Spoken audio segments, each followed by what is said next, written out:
Beyond homeopathy में आपका स्वागत है। आज की हमारी वीडियो का विषय रहेगा अमीबियासिस, यानी एक प्रकार का जैसे वायरस होता है, बैक्टीरिया होता है, तो एक पैरासाइट भी होता है जिसको हम माइक्रो ऑर्गेनिज्म ही कहते हैं। अगर इस पैरासाइट ने आपकी आंतों के अंदर इन्फ्लामेशन करके यानी सोजन बना के आपको काफ़ी मात्रा में दस्त लगा दिए या खूनी दस्त लगा दिए, तो इस बीमारी को हम अमीबियासिस कहते हैं। इस बीमारी की खास बात यह है कि जैसा कि पिछली वीडियो में नॉर्मल दस्तों के बारे में मैंने आपको बताया था कि 8 या 10 दस्त पूरे दिन में अगर आपको हैं और बहुत ज़्यादा कोई और साथ में परेशानी नहीं है तो उन दस्तों को सहन ही किया जाना चाहिए।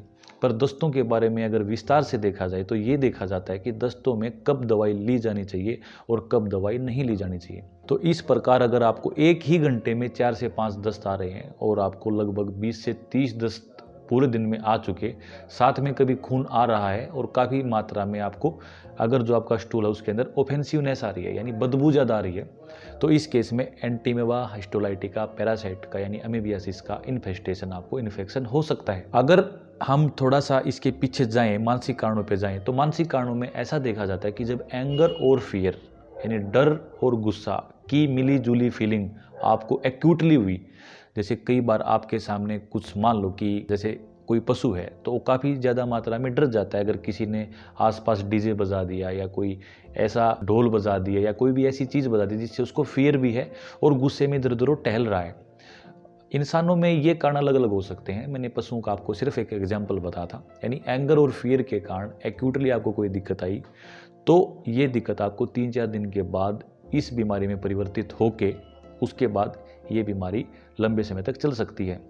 लगभग ऐसा देखा जाता है कि अगर सही समय पे यहाँ के दस्त, देखो पिछली वीडियो में मैं आपको बता रहा था कि नॉर्मल दस्तों को कभी भी मेडिसिन से नहीं रोकना चाहिए, पर अगर दस्त एक बीमारी के रूप में आपको दिखने लग जाए तो वहाँ पे दस्तों को रोकने की आवश्यकता पड़ सकती है। तो होम्योपैथी में इसका काफ़ी सरल ट्रीटमेंट है और बहुत इजीली पेशेंट ठीक हो जाता है। बल्कि एलोपैथी में आप नॉरफ्लुक्सासिन, टिनिडाजोल, मेट्रोनिडाजोल का इंजेक्शन ले लेके या फिर उनकी दवाइयाँ भी आती हैं, काफ़ी ले लेके परेशान हो जाते हैं। उसके बाद काफ़ी ब्लोटिंग रहती है, पेट में अफारा सा रहता है, उसके बाद भी आप ठीक नहीं हो पाते लगभग महीनों। पर हमारे पास और एक खास बात और होती है कि अगर आपने एलोपैथी का ट्रीटमेंट इसी बीमारी में लिया तो लगभग हम ऐसा देखते हैं कि लोगों को संग्रहणीय रोग लग जाता है, यानी IBS के लक्षण आ जाते हैं।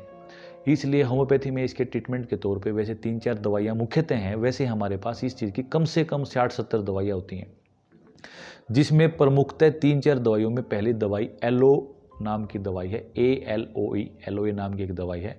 एलोए सुक्रोटिना इसका पूरा नाम है। एलोए सुक्रोटिना की 30 पावर की 3 बूंद सुबह, 3 दोपहर में, 3 शाम को आप 2-3 दिन तक लें। एक पोडोफाइलम है, ऐसे ही मरक्सोल नाम की दवाई है। ये जो दवाइयों का चयन है ये डॉक्टर ही करेगा, आप कभी भी घर पे नहीं लें।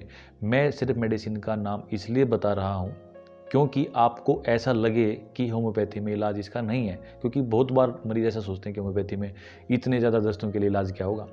पर मैंने दवाइयों का सिर्फ आपको ऐसे ही बताया कि इस बीमारी में आपको दवाइयाँ नहीं लेनी है, पर हमारे पास इसका काफ़ी अच्छा ट्रीटमेंट है।